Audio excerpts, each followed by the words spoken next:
The courtroom is hushed, the air thick with tension. A black woman in a flawless suit strides in with the confidence of someone who knows she belongs.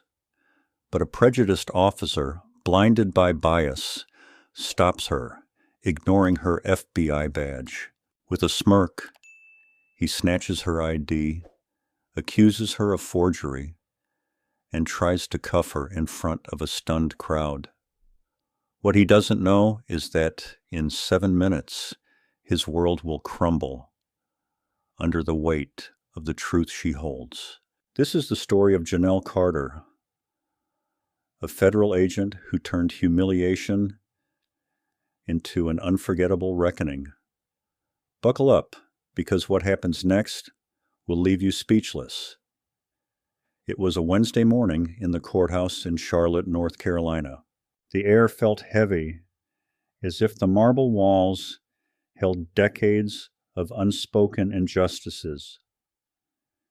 Janelle Carter, 39, walked confidently into courtroom 3A. Her tailored navy suit radiated authority.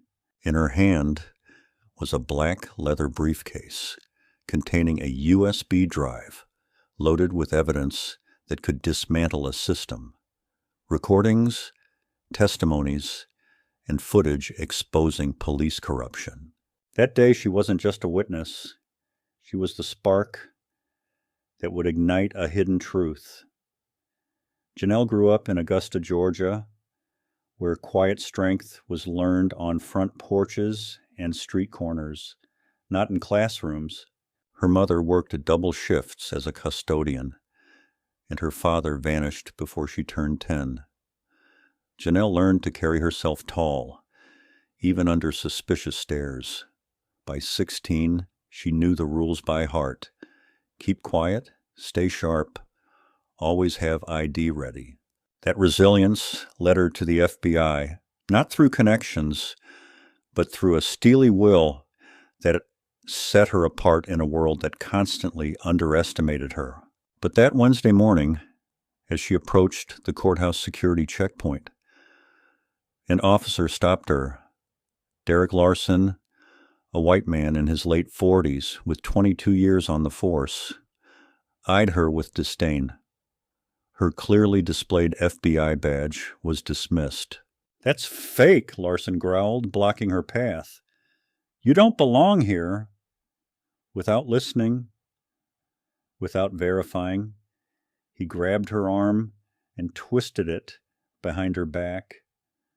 The click of handcuffs echoed through the courthouse lobby, silencing the crowd.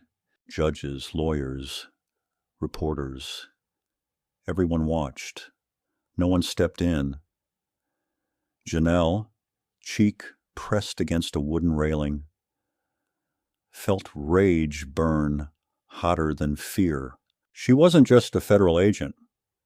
She was the lead investigator on a case exposing a network of corrupt officers, including Larson.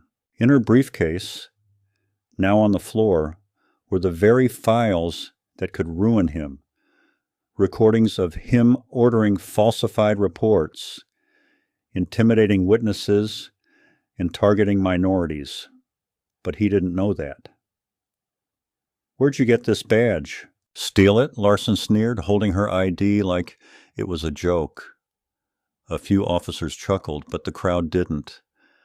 The air thickened, like a storm was about to break. Kneeling, Janelle whispered, "You just made the biggest mistake of your life." He laughed, tightening the cuffs, thinking he'd silenced her. He couldn't have been more wrong.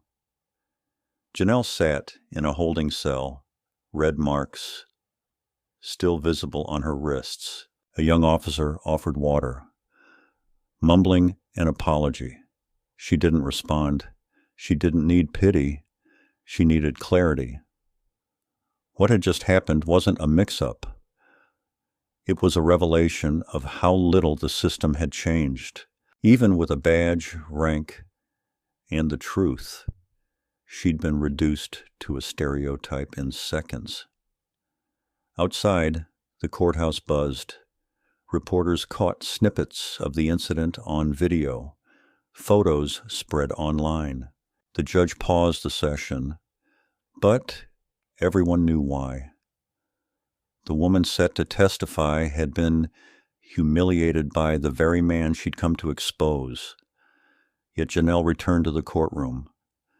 Her testimony was still scheduled. The atmosphere had shifted. Eyes followed her. Phones recorded the silence. Even the court stenographer hesitated over her keys. When Janelle took the stand, her voice cut through the quiet like a blade. For the past 8 months, I've led a covert investigation into coordinated misconduct in the Charlotte Police Department, she began, holding up the USB drive and pointing to a projector screen. The evidence included recordings, doctored reports, and altered body cam footage revealing a pattern of racial profiling and procedural violations. The courtroom froze. Janelle played a clip. Larson's unmistakable voice, ordering another officer to fabricate charges against a young black man arrested without cause. The man's mother, seated in the gallery, wept silently. Janelle pressed on, relentless. I have 14 more recordings, all tied to arrests of black citizens under 30, all dismissed for lack of evidence.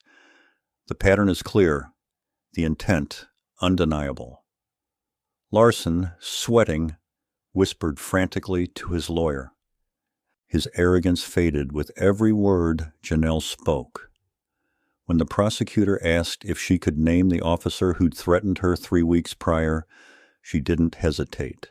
Officer Derek Larson, the judge, face taut, confirmed, the same officer involved in this morning's incident? Janelle nodded.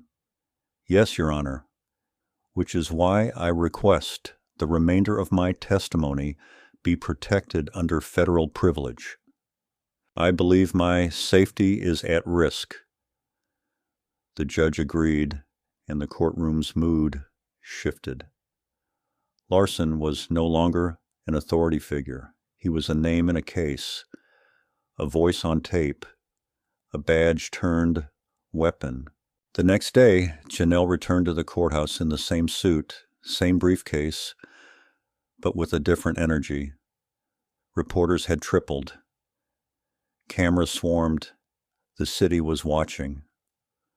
Larson entered, disheveled, chewing gum to mask his nerves. His confidence was gone. Janelle, though, was ready to close the circle. The judge announced a federal motion to unseal new files. Janelle took the floor.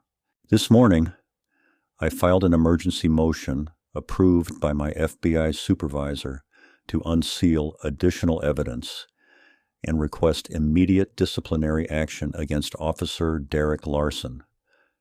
She produced a second USB drive, marked with blue tape.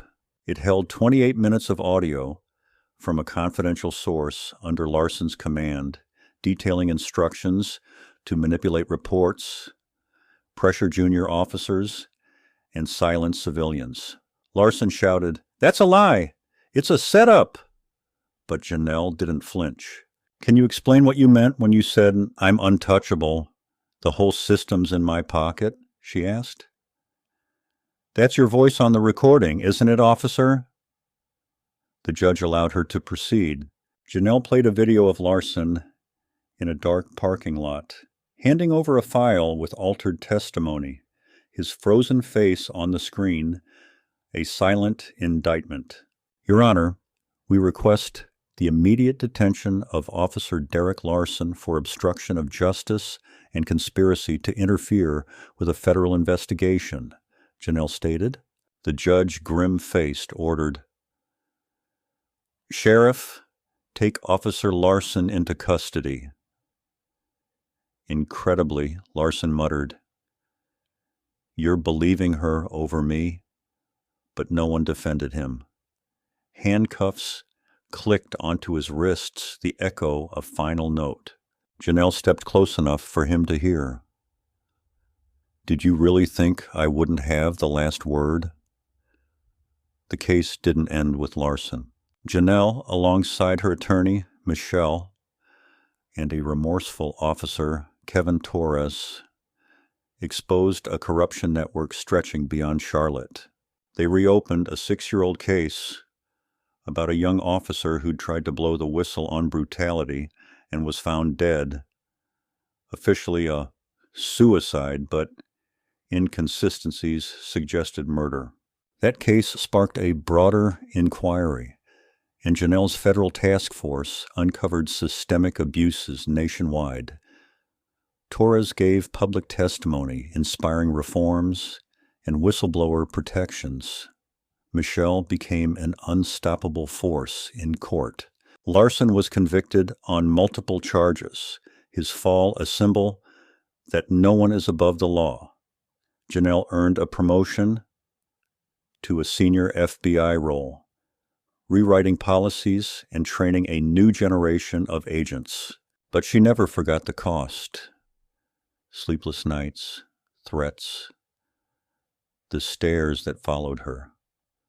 One afternoon in Augusta, sitting in her mother's house, Janelle touched an old photo of her father. Her mother, eyes wet, said, "He'd be proud of you." Janelle didn't reply, but for the first time in years, she took a deep breath, letting the weight lift, if only for a moment. This isn't just Janelle's story, it's a call to all of us. What would you do if the system tried to silence you? Would you speak up, even if it was messy? Would you listen to those who finally find the courage to break the silence? Justice doesn't come with applause or trophies. It comes with scars, sleepless nights, and the simple, radical act of doing what's right over and over. Janelle showed us one voice can change everything. Now it's your turn. Share in the comments what you'd do in her shoes. What does this story mean to you? Subscribe for more stories that turn pain into purpose.